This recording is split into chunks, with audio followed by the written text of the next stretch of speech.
Assalamualaikum. Hai, jom kita sambung topik 3, subtopik 3.4. Yang ni sebenarnya sambungan daripada bab 3 yang kita belajar sebelum ni. Bab 3 kan cerita pasal transport in human, melibatkan blood vessel kan, kita transport nutrients lah, oksigen, CO2, air semua tu. So for 3.4, kita akan tengok pengangkutan dalam plants pula. Tak nampak, sorry. Plants pula Jadi, untuk plants, diorang of course tak ada blood. Diorang tak ada blood vessel. But they have something like salo yang mengangkut air, nutrien apa semua tu juga. Benda ni dari sekolah rendah awak dah belajar, iaitu xylem dengan phloem. Okay, jadi dekat sini awak kena identify xylem dengan phloem dekat daun, xylem dengan phloem dekat stem, dengan xylem dengan phloem dekat akar. So yang ni kalau kita tengok, apa benda ni nampak macam sayap burung pula ni. This is actually a cross section of a leaf.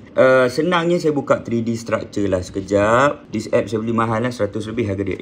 Hai, nampak saya tak? Okay, anyways, so this is a 3D structure. Imagine this is the leaf. Saya nak buat cross section, saya potong separuh dekat sini. That's how it looks like. Nampak tak, nampak? Okay, so let us zoom in into the leaf. There you go. Okay, nampak tak sel-sel kecil kat situ? So yang ni yang kita nak identify ni. Sebenarnya yang ni awak dah belajar dalam chapter 2 dulu. Remember, yang ni palisade mesophyll, yang ni spongy mesophyll kan. Xylem dengan phloem duduk dekat mana? Ni, tengah ni. Actually the vein of the leaf tu sebenarnya adalah phloem dengan xylem. Okay, jadi kalau saya zoom in lagi, saja nak tunjuk boleh zoom in 3D structure. So kalau bahagian atas, remember bahagian atas it's always xylem. Okay, bahagian bawah yang colour biru tu, that is the phloem. Jadi kalau awak tengok xylem kan dia mengangkut water and minerals dari tanah kan. Jadi kalau kita tengok kat sini, there. So itu akar pokok, dia akan serap water and also mineral. Mineral tu maksud dia nutrients for plants such as sodium, chloride, phosphate, semua tu nampak dia absorb the water. The water will be transported through the xylem sampailah ke vein of the leaf. Tu nampak. So xylem tu dia akan supply water dengan nutrients kepada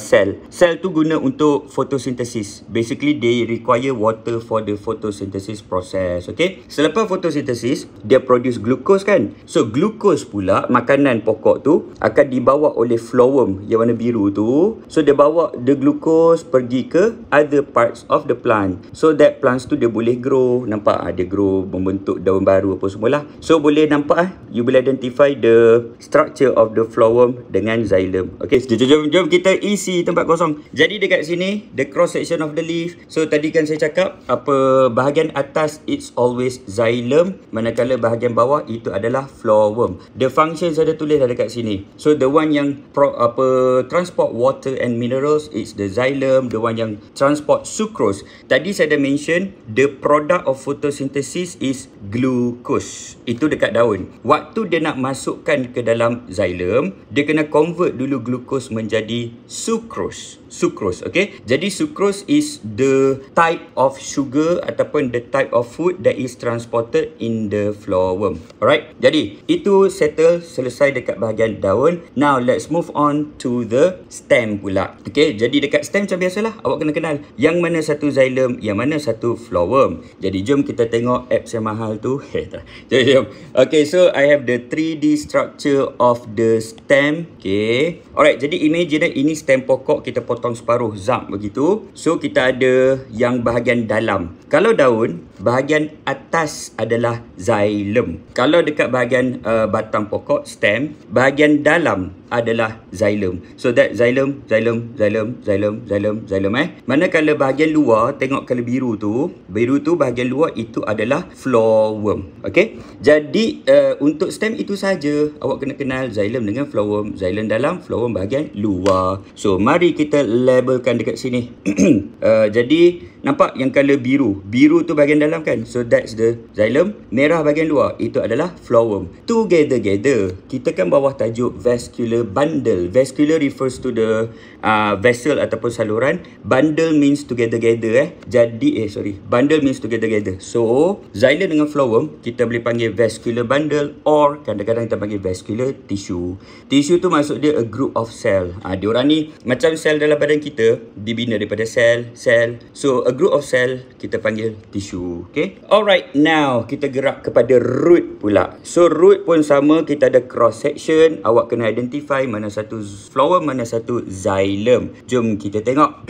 Kita tengok root pula ya. Root. Okay. So this is enjoying. Awak enjoy tak biologi? Not lah. Okay. Anyways, dah jom. Tengok kat situ. Nampak? Kalau tadi stem, bahagian dalam ialah xylem. Untuk root sama ya. Bahagian dalam itu adalah xylem juga. In fact, nampak tak ada macam huruf X? Awak ingat X for xylem. So yang bahagian luar ni, kalau biru tu, that is the phloem. Okay. So that's the root. Itu je. Awak kena identify xylem dengan phloem. Alright, let's move on. Okay, jadi mari kita labelkan yang kalau biru tu, itu bahagian dalam, that's xylem. Yang warna merah itu bahagian luar, that's phloem. Sama macam stem, together kita panggil dia sebagai vascular tissue or vascular bundle. I see, yup, that's the first part. Macam mana awak nak identify xylem, phloem dengan vascular bundle ni. Okay, ini tips yang cikgu saya ajar dari sekolah menengah dululah. I use that tip until today. Kalau terconfuse, awak ingat phloem dalam bahasa Inggeris, bahasa Melayu, ejaan dia F tau. F-L-O-E-M. So F for field, padang sekolah. Sebab kami selalu dulu duduk salah. So dia marah. Dia kata, okay, awak ingat padang sekolah huruf F. Padang sekolah duduk dekat dalam kelas ke duduk dekat luar kelas? So kata, dekat luar kelas. Ingatlah, phloem duduk bahagian luar. Phloem duduk bahagian luar. So padang sekolah, dia duduk dekat tingkat bawah ground floor ke dekat atas bumbung? Kami kata dekat bawah lah, ground floor. Phloem F field duduk dekat bawah. Gitu je. So awak ingat phloem duduk bahagian bawah, phloem duduk bahagian luar. Siap.